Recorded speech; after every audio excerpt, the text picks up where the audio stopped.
कर्ण ने परशुराम पे क्यों चलाया ब्रह्मास्त्र? जब कर्ण ने सबसे घातक अस्त्र ब्रह्मास्त्र परशुराम पर छोड़ा तो क्या हुआ, आइए जानते हैं। इससे पहले हमारे चैनल को सब्सक्राइब करें और बेल आइकन को दबाना ना भूलें। महाभारत काल में ऐसे कई भयानक योद्धाओं और अस्त्रों का वर्णन है। ऐसे योद्धा जिनमें अत्यंत भयानक शक्ति का संचार था, जिनके समक्ष देवताओं ने भी समर्पण किया था, जिन्हें केवल छल से ही मारा जा सकता था। हम बात कर रहे हैं ऐसे ही योद्धा जो देवपुत्र होने के बावजूद भी सूत पुत्र कर्ण कहलाया। हम बात करें महारथी कर्ण की, जिन्होंने अकेले ही कई दिग्गज युद्ध जीते जिन्हें देवता भी नहीं जीत सकते थे। यह पराक्रम केवल उनके कवच कुंडल के कारण नहीं था, बल्कि उनकी शिक्षा, मंत्र का ज्ञान, अस्त्रों का सही उपयोग, जो कि उन्हें सबके मना करने के बाद भी परशुराम ने दिया था। तब भी कर्ण ने क्यों परशुराम पर ब्रह्मास्त्र चलाया? जब कर्ण ने खुद को जानना चाहा कि क्या वह सर्वश्रेष्ठ धनुर्धर बन सकते हैं, तब वह निकल गए एक साधारण सा धनुष लेकर। तब उन्होंने कुछ आदिवासियों को धनुर्विद्या विद्या का अभ्यास करते हुए देखा, तो वह उनके पास गए, अतः उनसे शिक्षा की मांग रखी।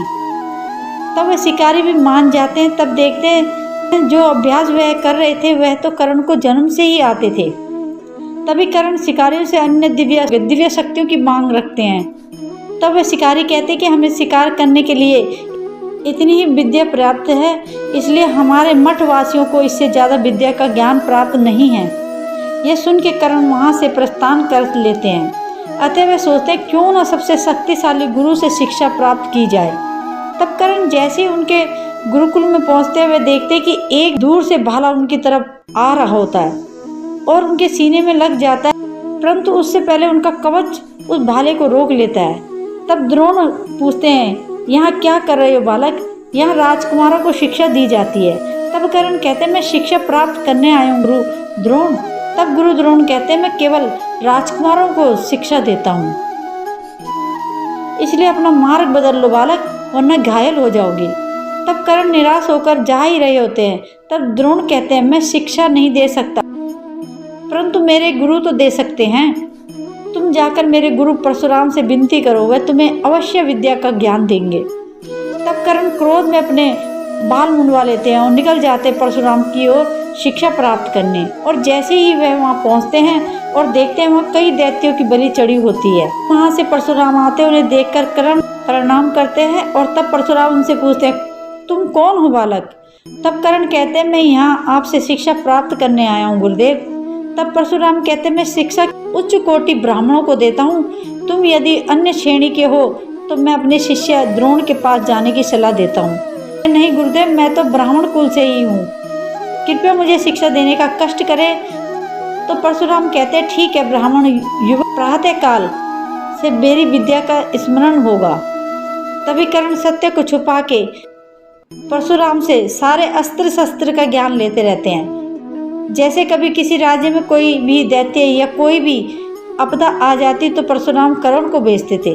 परशुराम ने कर्ण को लगभग सारी विद्या कर्ण को दे दी थी, परंतु सबसे भयानक अस्त्र की विद्या अभी भी बाकी थी।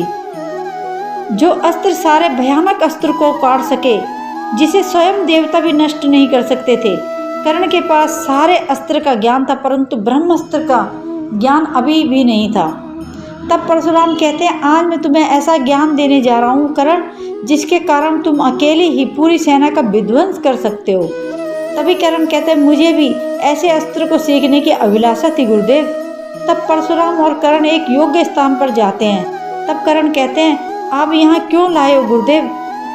तब परशुराम कहते हैं कि यही एक ऐसा स्थान है जहाँ सभी देवताओं अपने अस्त्रों को स्थापित करके पुण्य ले जाते हैं। यह उस धरती की सबसे पवित्र जगहों में से एक है, इसलिए मैं चाहता हूँ कि तुम्हें भी ऐसी शक्तिशाली विद्या यहीं प्राप्त हो।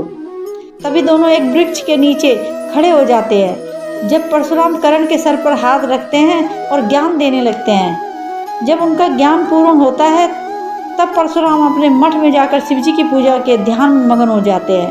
अतः कर्ण अपना अभ्यास जारी रखते हैं। तभी कुछ समय पश्चात वहाँ 5 दैत्य परशुराम की पूजा भंग करने आते हैं। तभी कर्ण उन्हें देख लेते हैं और उन्हें रोकने के लिए अपने दिव्य अस्त्र चलाते, जिससे वह 5 दैत्य मारे जाते हैं। इसी के कुछ पल बाद पुनः भारी संख्या में दैत्य आते हैं। तब कर्ण उन्हें भी खत्म कर देते हैं, परंतु जैसे ही दैत्यों को मारते जाते हैं वैसे उनसे ज़्यादा संख्या में पुनः आ जाते हैं। तब कर्ण सोचते हैं ये सही समय ब्रह्मास्त्र के उपयोग के लिए।